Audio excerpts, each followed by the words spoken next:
ওই ছেলেটা তো একটা রাস্তার ছেলে, ও কিভাবে মানে একটা কিংবদন্তির যে মর্যাদা, এটা তো ও ও বুঝবে কোথা থেকে?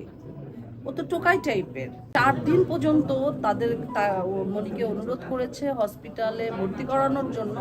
সে বলেছে যে না, সেরে যাবে সেরে যাবে। এই যে অবহেলা, ওই ছেলেটা তো একটা রাস্তার ছেলে, ও কিভাবে মানে একটা কিংবদন্তির যে মর্যাদা, এটা তো ও ও বুঝবে কোথা থেকে? ও তো টোকাই টাইপের। আমি তো কালকে থাপ্পড় মারতাম, আসলে রাগ আমি অনেক কন্ট্রোল করেছি, যেহেতু আমার সেখানে অনেক সিনিয়র শিল্পীরা ছিল, তারা কথা বলছিল সেখানে।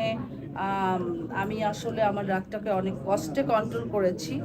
তো এটা অঞ্জনা আপুর মৃত্যু প্রমাণ করে দিয়ে যায়, রাস্তার টোকাইকে কখনো রাজপ্রাসাদে উঠাতে হয় না।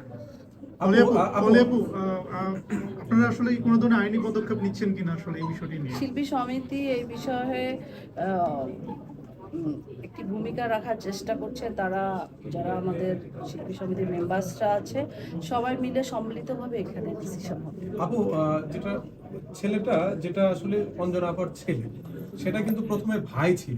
ভাই থেকে সন্তান হয় কিভাবে, এটা একটু খুলে বলুন। এই বিষয়টা আসলে আমিও একটু ধূম্রজালের মধ্যে আছি, কারণ আমিও একটু মিডিয়া থেকে দূরে ছিলাম, চলচ্চিত্র থেকে। আমিও মানে খুব যে টানা কাজ করেছি কিংবা টানা এখানে আমি সবার সাথে এসেছি এরকম না। তো বিষয়টা আসলে ভাই ছেলে, এটা আসলে কেমন একটা ব্যাপারও দেখা যায়।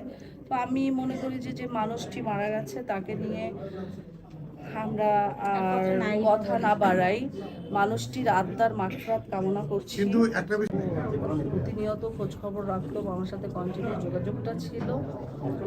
আজকে হয়তোবা ঝিমুর জন্মদিন না হলে আমি হয়তোবা প্রোগ্রামে আসতাম না, কারণ ঝিমু অত্যন্ত একটা কাছের মানুষ।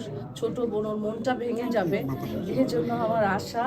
আমি অনেক দোয়া করি। আসলে আমরা যারা চলচ্চিত্রের শিল্পী কিংবা মিডিয়ার মডেল, যারা এখানে আমরা কাজ করতে আসি, প্রত্যেকের মন অত্যন্ত নরম, শিশুর মতো।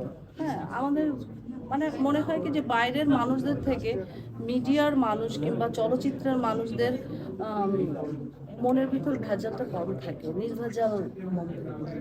তো সেখান থেকে আমি বলবো যে আমি চেষ্টা করি মানে সবার, যারা আমার কাছের মানুষ, তারা কোথাও আমাকে ইনভাইট করলে আমি চেষ্টা করি যে অ্যাটেন্ড করার।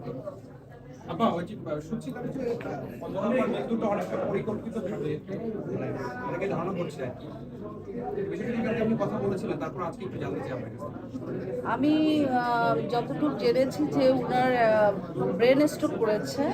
তো ডক্টরের রিপোর্ট অনুযায়ী, আমারও কিছু কাছের ডক্টররা আছেন, তারা বলেছে যে যখন কেউ ব্রেন স্ট্রোক করবে তাকে সাথে সাথে ডক্টর খানায় নিয়ে যেতে হবে, ডক্টর আন্ডারে চেক আপে নিয়ে যেতে হবে, হসপিটালাইজড করতে হবে।